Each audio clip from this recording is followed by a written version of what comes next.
الحمد لله وكفى وسلام على عباده الذين اصطفى أما بعد فأعوذ بالله من الشيطان الرجيم بسم الله الرحمن الرحيم يا أيها الرسل كلوا من الطيبات واعملوا صالحا صدق الله العظيم وصدق رسوله النبي الكريم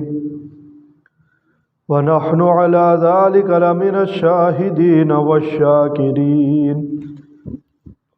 والحمد لله رب العالمين۔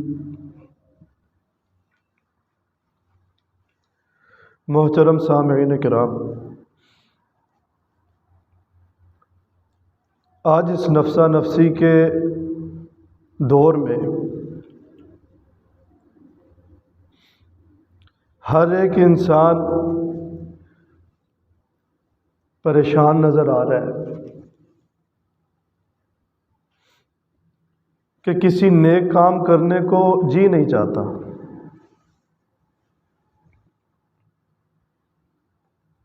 برائی کا کام سامنے آ جائے،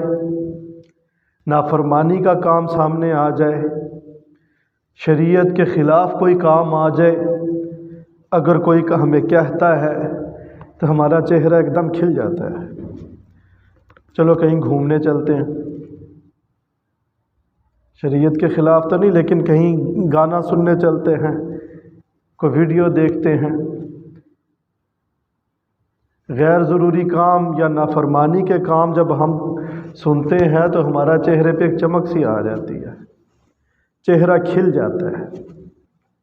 اور اگر ہمیں کوئی کہہ دے اچھا بھی نماز پڑھ لو،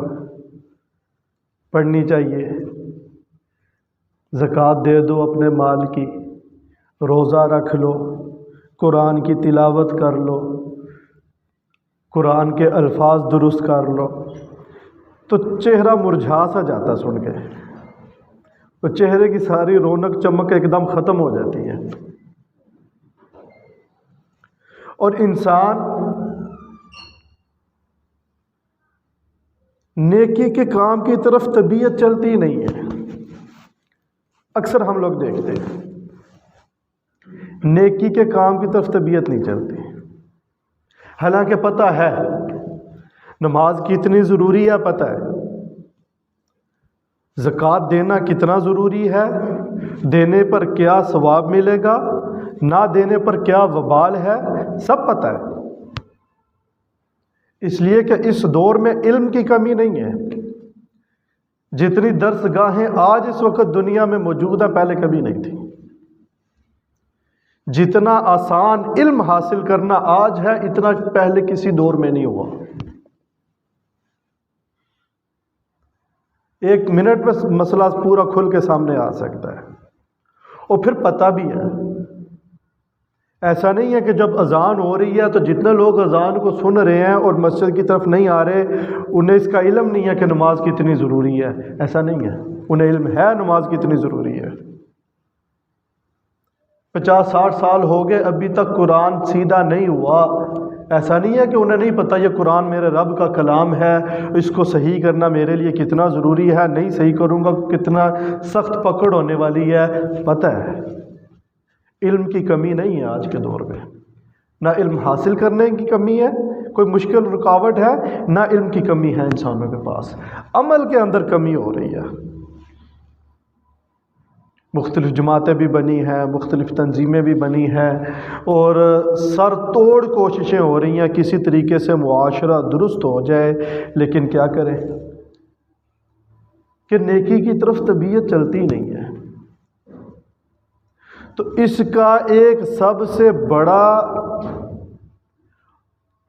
سبب اور بنیادی وجہ وہ آج ہماری غذا پاک اور صاف نہیں ہے۔ جب حرام اور مشتبہ غذا انسان کے جسم کے اندر جاتی ہیں اور جب اس سے خون بنتا ہے وہ خون بن کر پھر جب انسان کے دماغ میں پہنچتا ہے تو وہ حرام مال سے بنا ہوا خون، اور اس خون سے جب دماغ کام کرے گا تو وہ دماغ کے اندر برے جذبات پیدا ہوں گے، وہ کبھی اچھے جذبات انسان کے اندر پیدا نہیں کرنے لگا۔ آج کے اخبارات اٹھا کر دیکھ لیں، آج کا ذرائع ابلاغ دیکھ لیں، میڈیا دیکھ لیں، ایسی ایسی بری حرکتیں کہ یقین کرنا مشکل ہے، انسانیت سے گری ہوئی حرکتیں ہو رہی ہیں۔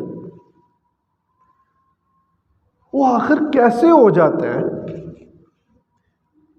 کہیں پہ خبریں آ رہی ہیں بیٹے نے باپ کو قتل کر دیا، بیٹی نے ماں کو قتل کر دیا، ماں نے بچے کو مار دیا، بیٹی سے زنا ہو رہا ہے۔ وہ کیسے انسان کر لیتے ہیں یہ سارا کچھ؟ اس کی وجہ جو مین وجہ ہے کہ ہماری غذا، ہمارے جسم میں جانے والا لقمہ وہ حلال نہیں ہے، اس کی پرواہ نہیں ہے میرے جسم کے اندر جو جا رہا ہے وہ حلال ہے کہ حرام ہے۔ چوری کرنا آج کل ایک ٹیلنٹ بن چکا ہے، فیشن بن چکا ہے، بڑا ٹیلنٹڈ آدمی ہے جی، بجلی ایسے چوری کرتا ہے، چیلنج سے کہتا ہے کسی کو نہیں پتا چلے گا، جتنا مرضی چھاپا مار لے۔ آج کتنے گھر ایسے ہیں، کتنی فیکٹریاں ایسی ہیں، کتنے ادارے ایسے ہیں جہاں بجلیاں چوری ہو رہی ہیں، اور بجائے اس پہ کوئی ندامت ہونے کے اس کو ایک ہنر سمجھا جا رہا ہے، ایک فن سمجھا جا رہا ہے، ٹیلنٹ سمجھا جا رہا ہے۔ ریل پر، ٹرین پہ بغیر ٹکٹ کے سفر کرنا، بڑا ہوشیار آدمی ہے، اتنے سال ہو گئے بغیر ٹکٹ کے سفر کر رہے، آج تک نہیں کوئی پکڑ سکا۔ بڑا ہوشیار آدمی ہے، بڑا بہادر آدمی ہے، ملازمت کرتا ہے، دیر سے جاتا ہے، جلدی نکل آتا ہے، تنخواہ پوری لیتا ہے، انہیں پتہ ہی نہیں چلنے دیتا۔ تو جب ہماری آمدنی پاک نہیں ہوگی، ہمارے جسم میں جانے والا لقمہ پاک نہیں ہوگا، تو پھر وہ حرام لقمہ جب اس سے خون بنے گا حرام ہوگا، پھر وہ حرام خون جب ہمارے دماغ کے اندر جائے گا اور اس سے ہمارے دماغ کے اندر سے جو سوچیں بنیں گی، جو خیالات بنیں گے، جو جذبات بنیں گے، وہ پاک نہیں ہونے لگے، وہ گناہ والے ہوں گے، اور وہ جذبات پھر بعض دفعہ اتنے پریشر ڈال دیتے ہیں کہ انسان ان جذبات کے اندر بہہ کر ایسی ایسی حرکات کر جاتا ہے کہ انسانیت سے بھی گری ہوئی ہوتی ہے۔ لیکن آج ہمارا عمومی مسئلہ جو ہے، نماز پڑھنے کو ضروری سمجھتے ہیں، زکوٰۃ دینے کو ضروری سمجھتے ہیں، روزے رکھنا ضروری سمجھتے ہیں، قرآن کی تلاوت کسی حد درجے تک ضروری سمجھتے ہیں، لیکن حرام سے بچنے کو ضروری نہیں سمجھتے۔ بھئی جیسے نماز پڑھنا فرض ہے، حرام سے بچنا بھی فرض ہے، روزے رکھنا فرض ہے، حرام سے بچنا فرض ہے، زکوٰۃ دینا فرض ہے، حرام سے بچنا فرض ہے۔ آج ہم نے اپنی کمائیوں کا، اپنے ذریعہ آمدن کی کبھی تحقیق بھی نہیں کی ہے۔ دیکھو نا، علماء کے پاس لوگ جاتے ہیں مسائل پوچھنے کے لیے، نماز کے لیے مسئلہ پوچھنے والے بڑے ملیں گے آپ کو۔ اجی مولوی صاحب ایسا ہو گیا، میری نماز ہوئی کہ نہیں، ایسا ہو گیا زکوٰۃ ادا ہوئی کہ نہیں، رمضان میں نے ایسا کر لیا، میرا روزہ ہو گیا کہ نہیں، لیکن میری آمدنی ایسی ہے، اس میں یہ میرے لیے حلال ہے بھی کہ نہیں، یہ پوچھنے والا کوئی بھی نہیں ہے۔ اس لیے کہ ہم نے حرام سے بچنے کو کبھی ضروری سمجھا ہی نہیں ہے، حالانکہ جیسے نماز فرض ہے، حرام سے بچنا اس سے بھی زیادہ فرض ہے۔ کہ نماز کی قبولیت، صرف نماز نہیں، باقی تمام اعمال کی قبولیت کا دار و مدار اس لقمے پر ہے جو میرے پیٹ میں جا رہا ہے۔ اگر وہ حلال کا ہے میری باقی ساری عبادتیں قبول ہوں گی، اگر وہ حرام کا ہے تو میری کوئی عبادت بھی قبول نہیں ہونے والی۔ چنانچہ حدیث پاک میں آتا ہے، آپ صلی اللہ علیہ وسلم نے ارشاد فرمایا کہ روز قیامت ایک آدمی آئے گا، اس کی نیکیاں تہامہ پہاڑ کے برابر ہوں گی، یعنی اس کی نیکیاں اگر اکٹھی کی جائیں تو ڈھیر لگ جائے گا، پہاڑوں جتنے نیک اعمال کر کے آیا ہوگا۔ اللہ پاک دیکھ کے نا، اللہ پاک کہیں گے اس کی ساری نیکیاں کالعدم کر دو، کوئی ثواب نہیں اسے ملے گا، اور اس کو جہنم میں اس کا فیصلہ ہوگا، جہنم میں پھینک دو۔ صحابہ نے عرض کی یا رسول اللہ ایسا کیوں ہوگا؟ آپ نے فرمایا وہ نماز بھی پڑھتا ہوگا، اس نے روزے بھی رکھے ہوں گے، زکوٰۃ بھی دیتا ہوگا، حج بھی کیا ہوگا، لیکن جب حرام مال آیا تو فوراً اس کی طرف لپک پڑا، اس سے بچا نہیں ہے، حرام کو فوراً استعمال کیا، اور اس حرام کو استعمال کرنے کی وجہ سے اس کی ساری نیکیاں برباد ہو گئی، اس کی ساری نیکیاں برباد ہو گئی، 0/0۔ بھی ایک آدمی نے اپنی ضرورت کے لیے کوئی 10 لاکھ کا چیک رکھا ہو اور بڑی اس پہ امید لگائے بیٹھا ہے، عین آخری وقت کوئی مجبوری میں بھاگا گیا، جا کے چیک نکلوانے، وہ پیسے دے دو، نے کہا یہ تو ہے ہی نکلی ہے، بوگس ہے، کیا گزرے گی اس کے اوپر؟ جبکہ دنیا میں اور بہت سارے طریقے ہوں گے پیسے دوبارہ اکٹھا کرنے کے لیے، لیکن آخرت میں اگر میں اپنے اعمال لے کر گیا اور اپنے اعتبار سے میں بڑا اللہ کا ولی بنا پھروں، اور وہاں جا کے پتہ چلا مجھے تو میرے کسی نیک عمل پہ ثواب ہی نہیں ملنا ہے، میرا لقمہ ہی حلال نہیں تھا، کیا گزرے گی؟ جبکہ وہاں پہ نیکیاں حاصل کرنے کا اور کوئی دوسرا طریقہ بھی نہیں ہوگا، موقع ختم ہو چکا ہوگا۔ یہ موقع ابھی بنانا ہے، جب تک سانس ہے تب تک چانس ہے، جب تک سانس ہے تب تک چانس ہے، مرنے کے بعد پھر چانس کوئی نہیں ہے، پھر جو کر لیا سو کر لیا۔ آج ہمارے والدین پریشان ہیں کہ اولاد فرما بردار نہیں ہے، انہیں کچھ کہہ دو تو آگے سے مارنے کو دوڑتے ہیں۔ اگر میں نے انہیں حرام کھلایا ہے، حرام سے ان کی پرورش کی ہے، تو پھر میں کیسے اپنی اولاد سے یہ امید لگا کے بیٹھوں کہ وہ میرے فرما بردار بنیں گے؟ اس لیے سب سے زیادہ ضروری چیز جو اس وقت ہے، نماز سے بھی پہلے جو زیادہ ضروری ہے، میری آمدنی حلال ہو، میرے پیٹ میں جانے والا لقمہ حلال ہونا چاہیے، ورنہ میرا سارا کیا وہ دھرے کا دھرا رہ جائے گا، میرے کسی کام نہیں آنے والا، نہ قبر میں نہ حشر میں۔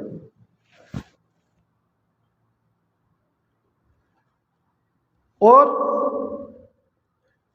4 بڑے نقصانات ہیں حرام کھانے کے۔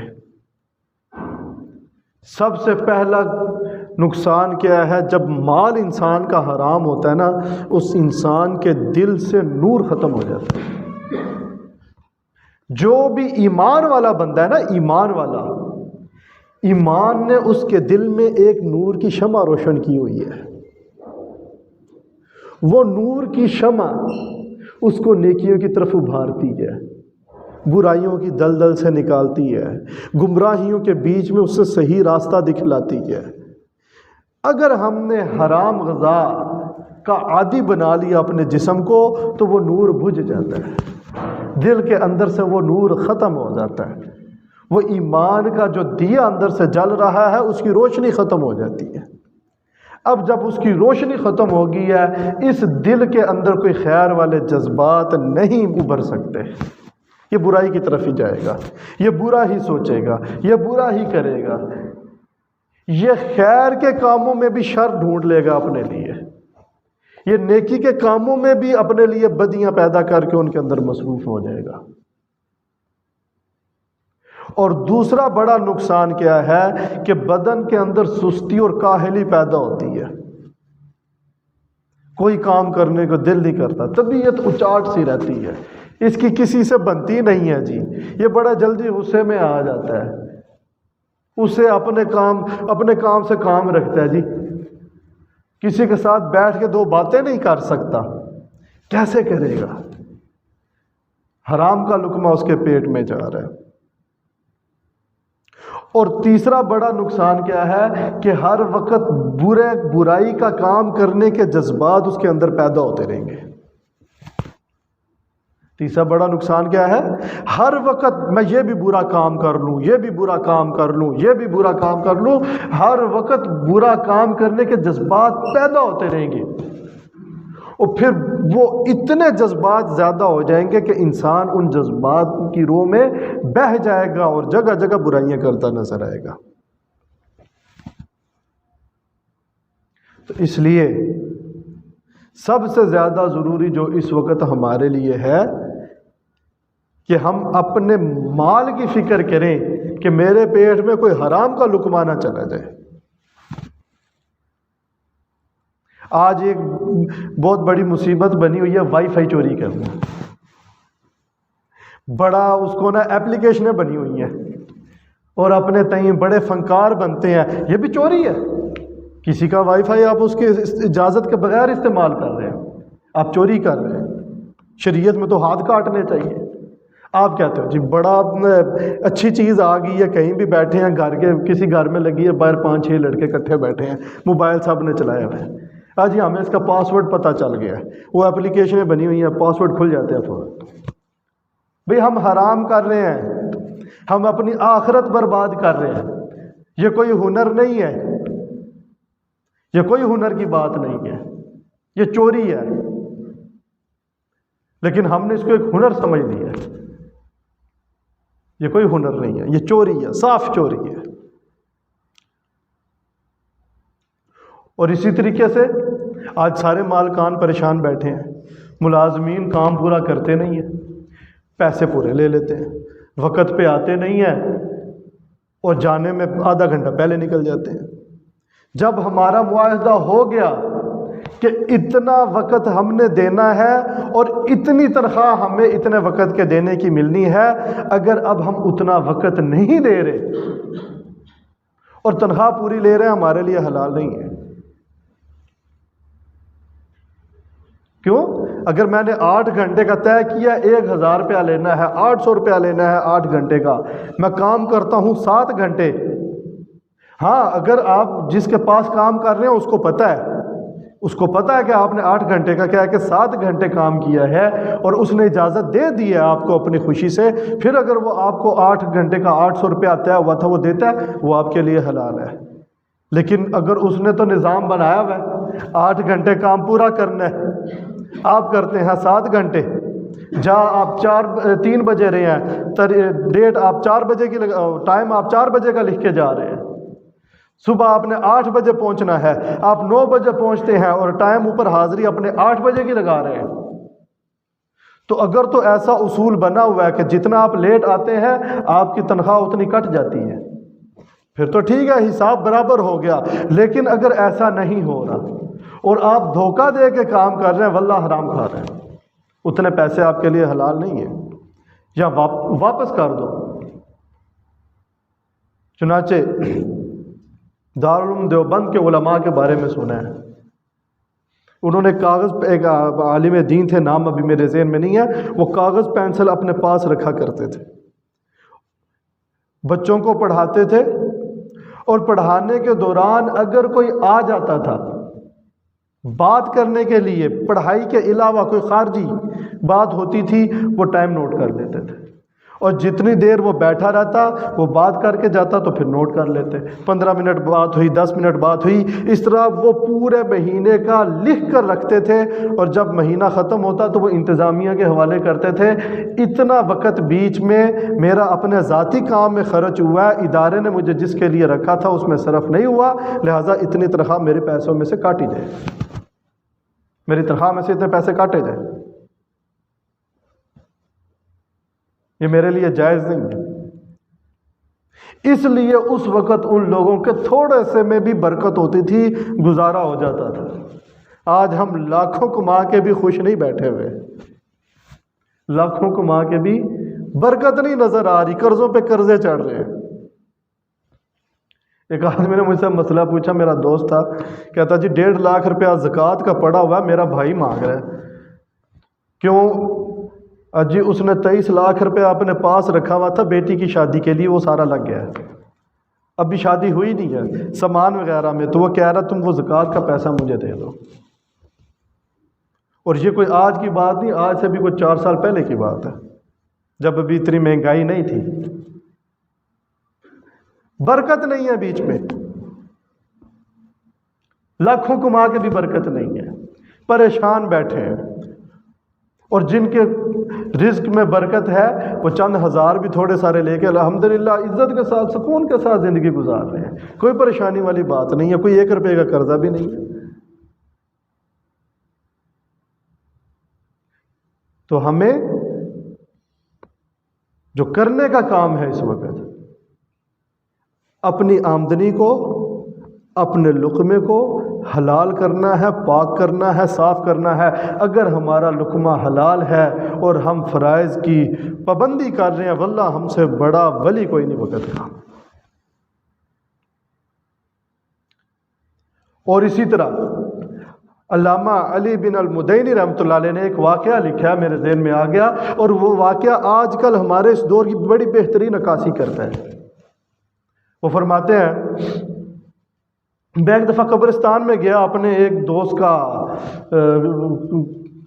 قبر پہ گیا دعا وغیرہ کرنے کے لیے، تو قریب ہی ایک قبر سے آواز آئی، چیخنے کی، چلانے کی۔ میں اس قبر پہ گیا تو قبر کے اندر سے آواز آ رہی، ایسے جیسے اس کو عذاب ہو رہا ہے۔ بعض نیک روحوں کو اللہ پاک بتا بھی دیتے ہیں، خود آپ علیہ الصلوۃ والسلام کی اونٹنی بدکنے لگی، آپ نے فرمایا ان 2 قبروں کو عذاب ہو رہا ہے، اس وجہ سے میری اونٹنی بدکی ہے، میری اونٹنی کو بھی پتہ چل گیا، اس نے بھی دیکھ لیا عذاب۔ تو کہتے ہیں میں نے وہاں جو قبریں کھودنے والا تھا اس سے پوچھا، گور کن، یہ کس کی قبر ہے؟ اس نے بتایا فلانے آدمی کی قبر ہے۔ علامہ فرماتے ہیں کہ میں پہچان گیا اس آدمی کو، یہ تو میرا جاننے والا میرے محلے کا آدمی ہے، اور بڑا نیک آدمی تھا، بڑا تہجد گزار تھا، اشراق، اوابین، چاش ساری نمازیں پڑھا کرتا تھا، اکثر وقت مسجد میں گزارتا تھا، یہ اس حالت میں یہاں کیسے ہے؟ اس کو کیسے عذاب ہو رہا ہے؟ کہتے ہیں میں بڑی پریشان ہوا، سیدھا اس کے گھر گیا، اس کے گھر والوں سے اس کے سارے جو ہے نا معمولات وہ پوچھے، تو آخر جو مجھے پتہ چلا اور جو مجھے سمجھ آئی کہ اس کے عذاب کی کیا وجہ ہو سکتی ہے، وہ یہ تھی کہ یہ بڑا کاروباری آدمی تھا، بڑا بزنس مین تھا، بڑا روپیہ پیسہ تھا، لیکن اس کی اولاد کوئی نہیں تھی، بوڑھا ہو گیا، کاروبار کرنے کے قابل نہ رہا، تو اب پریشان ہوا، مجھ سے اتنا کاروبار سنبھالا نہیں جاتا، اولاد ہے نہیں ہے، کیا کروں؟ تھا بڑا نیک آدمی، کسی نے اس کو بہلایا پھسلایا، ایسا کرو یہ سارا اپنا کاروبار ختم کرو، جو پیسہ آئے وہ سارا سود پہ قرضہ دینا شروع کر دو، اور پھر جو آئے گا اس سے اپنا گزر بسر کرتے رہنا۔ یہ چیز اسے بڑی اچھی لگی، اس نے سارا کاروبار ختم کیا اور وہ سود پہ دے دیا اپنا روپیہ پیسہ، اور مسجد میں آ کے بیٹھ گیا۔ اب فجر بھی پابندی کے ساتھ پڑھ رہا ہے، اس کے بعد اشراق بھی پڑھ رہا ہے، اس کے بعد چاش بھی پڑھ رہا ہے، ظہر کی نماز سے بھی پہلے مسجد میں آ کے بیٹھا ہوا ہے، قرآن کی تلاوتیں بھی کر رہا ہے، مغرب کے بعد اوابین بھی پڑھ رہا ہے، اور جناب صدقہ خیرات بھی کر رہا ہے، اور سارے نیک کام ہو رہے ہیں، لیکن وہ سارے اس کے نیک کام ضائع ہو گئے، برباد ہو گئے۔ اس کو اگر آج ہم اپنے اس دور میں دیکھیں کہ آج جب کسی کو ریٹائرمنٹ کا پیسہ ملتا ہے، اکٹھا مل گیا 20 لاکھ 30 لاکھ 40 لاکھ، تو وہ کیا کرتے ہیں؟ ایمان کے لٹیرے جگہ جگہ بیٹھے ہیں، فکسڈ اور ڈپازٹ جو ہوتا ہے جمع کرا دو بس پیسے آپ کو ہر مہینے ملتے رہیں گے۔ وہاں جمع کرا دیے، آپ کا پیسہ محفوظ ہے، جب چاہے آپ واپس لے لینا، اور ادھر سے وہ سود شروع ہو جاتا ہے، ہر مہینے وہ آتے رہتے ہیں، ان سے اپنا گزارا کرتے رہتے ہیں، اور کہتے ہیں لو جی اب تو بوڑھے ہو گئے ہیں، اب تو ویسے ہی ریٹائر ہو گئے ہیں، اب ہم سے کہاں اتنا کاروبار ہوتا ہے، بینک میں جمع کرا دو، سود کھاتے رہو، اور اپنی آخری عمر خراب کر لیتے ہیں۔ تو بھئی ایسا اگر کوئی ملے اس کو سمجھانا چاہیے کہ یہ سراسر سود ہے۔ اور آج کل خاص کر یہ جتنے بڑے بڑے ادارے ہیں، کمپنیاں ہیں، فیکٹریاں، یہ لوگ اس طرح کرتے ہیں، بہت سارا پیسہ بینک میں اکٹھا رکھوا دیا، ادھر سے فکس آتا رہتا ہے، اور جناب اس سے اپنے ملازمین کی تنخواہیں ادا کی جاتی ہیں۔ اس کی بھی تحقیق بڑی ضروری ہے کہ مجھے جو تنخواہ دی جا رہی ہے وہ کہاں سے دی جا رہی ہے۔ بینک میں اکٹھا ہی 50 لاکھ روپیہ رکھا، اور جتنا بھی آ رہا ہے، اگر 2-3 لاکھ روپیہ آ رہا ہے، جتنا بھی آ رہا ہے اس سے ملازمین کی تنخواہیں ادا ہو رہی ہیں، اور خود اس سے فارغ ہو کے بیٹھ گئے، اب بھی بس کمائی ہے، بس پیسہ آ رہا ہے، ملازمین کی تنخواہیں تو وہاں سے نکل رہی ہیں، خود بھی جہنم کا ایندھن بن رہا ہے، ملازمین کو بھی حرام کھلا رہا ہے۔ تو ایسی چیزوں سے بچنے کی ضرورت ہے۔ اس لیے میں عرض کر رہا ہوں کہ علماء کے پاس مسائل، نماز کے، عبادات کے مسائل سیکھنے والے بڑے لائنیں لگی ہوئی ہیں، معاملات کوئی نہیں سیکھنے آتا، میرے لیے کیا حلال ہے کیا حرام ہے۔ حالانکہ جیسے عبادات کے اندر ہم سمجھتے ہیں یہ عبادت فرض ہے، حرام سے بچنا اس سے بھی پہلے فرض ہے۔ اللہ جل شانہ سے دعا ہے اللہ پاک صحیح معنوں میں دین کو سیکھ کر اس کے مطابق عمل کرنے کی توفیق عطا فرمائے۔ وآخر دعوانا الحمدللہ رب العالمین۔